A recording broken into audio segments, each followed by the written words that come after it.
欢迎收看《Go Go 拱哈喂》，我是明华。夏天来到海边，超棒的！大家有没有看到后面很多人在香水潜水？香水有什么好玩的呢？带大家透过镜头去看看喽。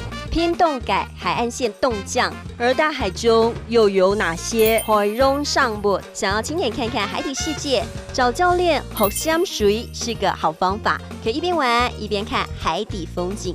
大家有没有觉得这美景呢？真的很舒服。来到海边，今天要教大家的客家单字就是香水。香水潜水，今天也特别请到了我们的香水教练呢，一起来跟我们学这个客家单字香水。香水，香水，香水，我们要去香水哦。垦丁后壁湖经过了几年的富裕，水中生态相当丰富，不但有美丽的珊瑚洲，还能够看到海底断崖。最特别的是老秋来秋去，更是难得的体验。垦丁它整个海域是非常的漂亮的，而且最近有在保护的状况下，下面鱼群，我们刚刚的珊瑚礁啦，鱼群都非常丰富，所以最近越来越多人喜欢上这个活动了。台湾四面都是海容，所以很多香水爱好者就喜欢在台湾香水。不过一般人可能觉得学香水很困难，但其实不会游泳，背上气瓶一样也可以香水。简单来说，只要你会呼吸，你就可以潜水。俩下洞西夯学香水，因为不用担心学不会，下水之前教练会先上课，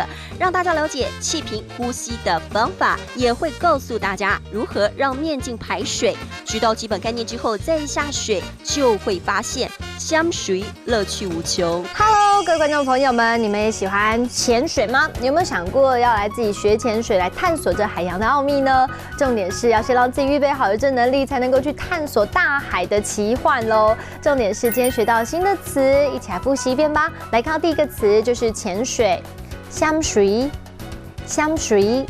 第二个词呢就是海洋，海中，海中。第三个来看到这句话就是现在很流行学潜水，俩下洞西夯學香水，俩下洞西夯學香水。你们都有学会了吗？要多多练习哦。如果有机会，你们也去学潜水的时候，就可以想一下香水这客家话怎么念。下次见，拜拜。